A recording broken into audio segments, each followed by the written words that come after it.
बिल्कुल मेरे साथ गेस्ट मौजूद हैं, आपका बहुत बहुत स्वागत है। और रुद्र प्रताप सिंह राजनीतिक विश्लेषक, आपका बहुत बहुत स्वागत है। और सौरभ दुबे जी राजनीतिक विश्लेषक, आप दोनों का बहुत बहुत स्वागत है। सबसे पहले रुद्र प्रताप सिंह जी, प्रधानमंत्री मोदी का ये संदेश क्या कहता है, और उससे बड़ी बात इस समय ये संदेश क्या कहता है? टाइमिंग बहुत महत्वपूर्ण है।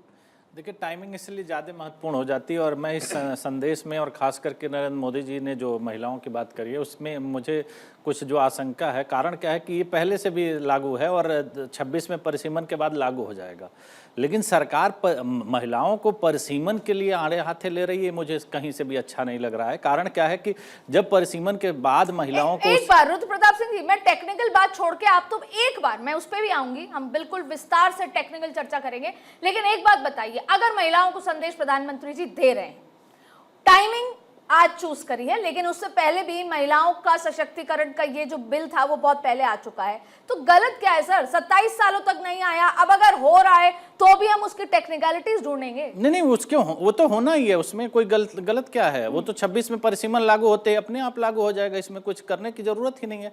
लेकिन अगर महिला आरक्षण के बिल में आप परिसीमन को रोक ले रहे हैं तो परिसीमन से होने वाले जो नुकसान है इससे ज्यादा बड़े हैं। और खास करके अगर परिसीमन के साथ ये लागू नहीं किया जाता है तो महिलाओं की सीटों की संख्या कम होती है। अगर परिसीमन होगा तो महिलाओं की सीटें जो अभी मिलने वाली है उससे जस्ट डबल मिलेगी। तो अगर उनको वही चीज 29 में जस्ट डबल मिल सकती है परिसीमन के बाद से, तो उसको हटाने की क्या जरूरत पड़ रही है? तो मुझे लग रहा है कि ऐसी चीजें नहीं होनी चाहिए। और इसके जो टाइमिंग का जो आप सवाल पूछ रही हैं, वो टाइमिंग इसलिए महत्वपूर्ण हो जा रही है कि वेस्ट बंगाल में इलेक्शन है, और वेस्ट बंगाल में टीएमसी एक ऐसी पार्टी है कि बिना संवैधानिक मजबूरी के उसके पास जो लोकसभा राज्यसभा में सांसदों की संख्या है वो 38% होती है। और महिला वोटर जो है वो ममता बनर्जी का बहुत महत्वपूर्ण पक्ष होता है। तो मुझे लगता है कि जब इतने महत्वपूर्ण विषय को, परिसीमन का इंतजार देश 50 सालों से कर रहा है, और उसी परिसीमन के शर्त के साथ तो हमने 2023 में महिला आरक्षण बिल पास किया था। अगर महिला आरक्षण बिल को हम इतना सीरियस ले रहे थे तो 23 में भी परिसीमन की शर्त हटा सकते थे। लेकिन अगर जब 26 के बाद शर्त 2011 और 2026 के सेंसस की है, सेंसेक्स की कुछ नहीं है। परिसीमन की जो सीमा है वो 26 में खत्म होगी, और उसके साथ ही महिला आरक्षण बिल और खासकर परिसीमन लागू हो जाएगा। अब परिसीमन के साथ 2029 में चुनाव होंगे, और उस आधार पर अगर चुनाव होते हैं तो देश में महिलाओं की सीटें 400 से ज्यादा लोकसभा की होंगी, विधानसभाओं में 3000 से ज्यादा उनका प्रतिनिधित्व हो जाएगा। लेकिन इस बिल से जैसे ही आप परिसीमन को हटाएंगे वैसे ही महिलाओं की सीटों की संख्या कम हो जाती है। और टेक्निकल तौर पर आप देखेंगे कि 2011 के अगर सेंसेक्स पे हम करना चाह रहे थे तो 2023 के बिल में परिसीमन शब्द जोड़ने की जरूरत ही नहीं थी, 24 का चुनाव हम करा सकते थे। तो जब हमको 29 में ही महिला आरक्षण बिल लागू करना है और परिसीमन के साथ ये सीटें डबल हो सकती हैं, तो हमको इस तरह की चीजें नहीं करनी चाहिए। और केवल ये बात महिलाओं की नहीं, पूरे देश की बात आती है। रत्नाकर सिंह जी, बीजेपी नेता, उनसे ले लेती हूँ। रत्नाकर सिंह जी, तो आप पर ये एनालिसिस आरोप लगा रहे हैं, पहली तो टाइमिंग का, और दूसरा इस समय महिला आरक्षण का जो ये स्पेशल सेशन आप ला रहे हैं, कहीं ना कहीं इन्फ्लुएंसिंग की बात है। अच्छा, एक बार सबसे पहले तो मेरे दर्शकों को आप ये समझाइए कि ये जो बिल आएगा 16, 17, 18 को, बेसिक अंडरस्टैंडिंग ये है कि 2011 के सेंसस से आएगा, फिर परिसीमन होगा, और फिर जो 50% तो सीटें पड़ेंगी उस पर 33% आरक्षण होगा। लेकिन आप पर जो आरोप लगे हैं वो कुछ और हैं। पहले तो टाइमिंग का है, और फिर दूसरी बात यह है कि आप गलत समय और गलत तरीके से कर रहे हैं। देखिए अदिति जी, अगर कोई भी टाइमिंग हो, चाहे चुनाव का टाइम हो या फिर चुनाव के बाद का टाइम हो, अगर सरकार कोई ऐसी योजना या कोई ऐसे घोषणा करती है इस तरह की बातों का, तो निश्चित रूप से उसका फायदा तो कहीं ना कहीं महिलाओं को होगा, हमारी बहनों को होगा, माताओं को होगा, हमारी बेटियों को होगा। तो इस तरह टाइमिंग की बात जो किया जा रहा है, मैं यही कह दूं कि निश्चित रूप से चुनाव है, और जिस तरह से भारतीय जनता पार्टी ने महिला सशक्तिकरण के लिए तमाम तरह की योजनाओं को लेकर आई है, चाहे वो लखपति दीदी हो, चाहे महिला वंदन योजना हो, चाहे आसाम की बात कर लो, महिला सशक्तिकरण के लिए 6.5 लाख महिलाओं को वित्तीय सहायता देने की बात हो, तो ये सारी चीजें हमने किया है। और अगर चुनाव का समय आया, जब जनता चुनने का फैसला आज करेगी, तो निश्चित रूप से उनको अगर ये बताया जा रहा है कि हमने क्या किया है और हम क्या करेंगे आपकी सशक्तिकरण के लिए, तो ये हर राजनीतिक पार्टियां करेंगी। हम अगर जनता के बीच में जाएंगे नहीं और हम बताएंगे नहीं कि हमने महिलाओं के लिए क्या किया है और क्या करने वाले हैं, तो महिलाएं कैसे हमको वोट करेंगी? तो प्रश्न ये टाइमिंग वाला तो मेरा हिसाब से कहीं ना कहीं जो है इस समय चुनाव है और हम महिलाओं अच्छा, के आप लिए जो एक बार कार्य पूरा कर रहे हैं या प्रोसेस करने बता वाले दीजिए हैं, वो मुझे, एक जरूर ब्रेकिंग के बताएंगे। लिए जाना होगा। एक बार पूरा प्रोसेस जिसको लेकर सवाल रुद्र प्रताप सिंह जी खड़े कर रहे हैं परिसीमन को लेकर, एक बार पूरा प्रोसेस समझा दीजिए मेरे दर्शकों को।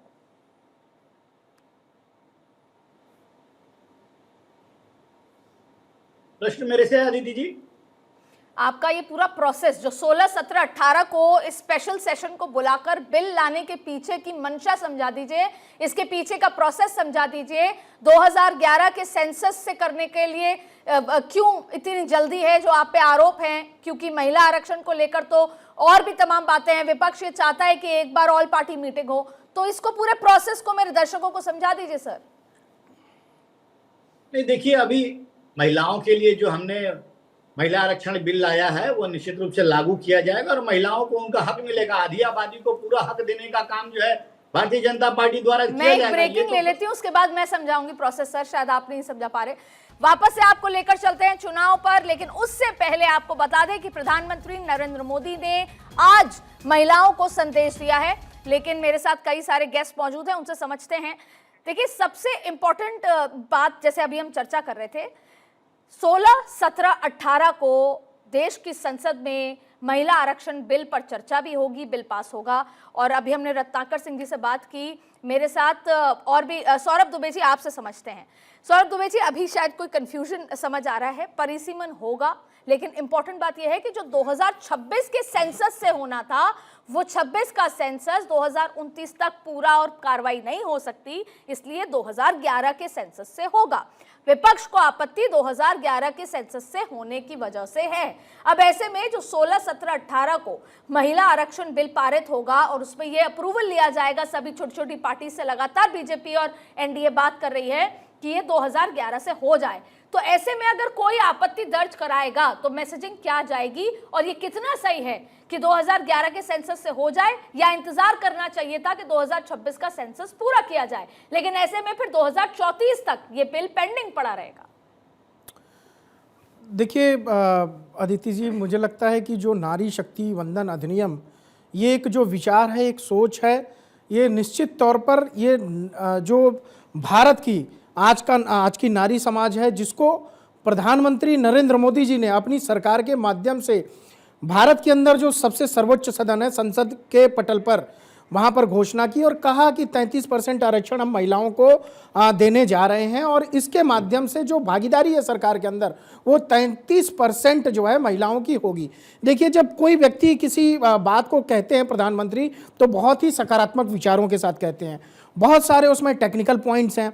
टेक्निकल पॉइंट्स को अगर हम देखने जाएंगे तो जिस प्रकार से 2011 के सेंसस की बात हुई, 2026 की बात हो रही है, देखिए आपको देखना होगा कि कोई व्यक्ति या कोई सरकार अगर किसी कानून को लेकर के आ रही है, क्या उसके मन में उसको लेकर के कोई दुविधा है? लेकिन मुझे लग रहा है कि यहाँ पर जिस प्रकार से प्रधानमंत्री जी क्लियर कर रहे हैं, कोई दुविधा नहीं है। देखिए, होता है कि आपके मन का भाव क्या है। मन का भाव स्पष्ट तौर पर दिखाई दे रहा है कि अगर हमने कोई चीज़ वादा किया है तो हम निश्चित तौर पर, अभी चूंकि सेंसस नहीं हुआ है 2011 के हिसाब से, उसको लेकर के आ रहे हैं और 2026 का जब हो जाएगा तो उसको हम वापस लेकर के आएंगे। देखिए, 2029 का जो लोकसभा चुनाव है, अभी प्रधानमंत्री जी के वक्तव्य को हमने सुना कि अगर 2029 के चुनाव के समय, लोकसभा चुनाव के समय महिलाओं को उनका अधिकार, उनका हक मिले और वो देश की सबसे बड़े चुनाव के अंदर प्रतिनिधित्व के तौर पर 33% वो जो आरक्षण लेते हुए संसद के अंदर आए और अपनी बातों को रखें,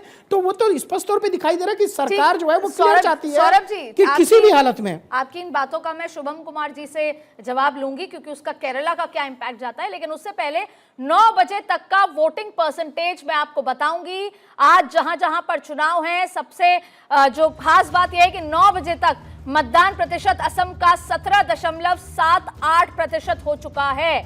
असम में अभी तक 9 बजे तक 17.78 और साथ में 9 बजे तक मतदान प्रतिशत केरलम में 15.94 हो चुका है।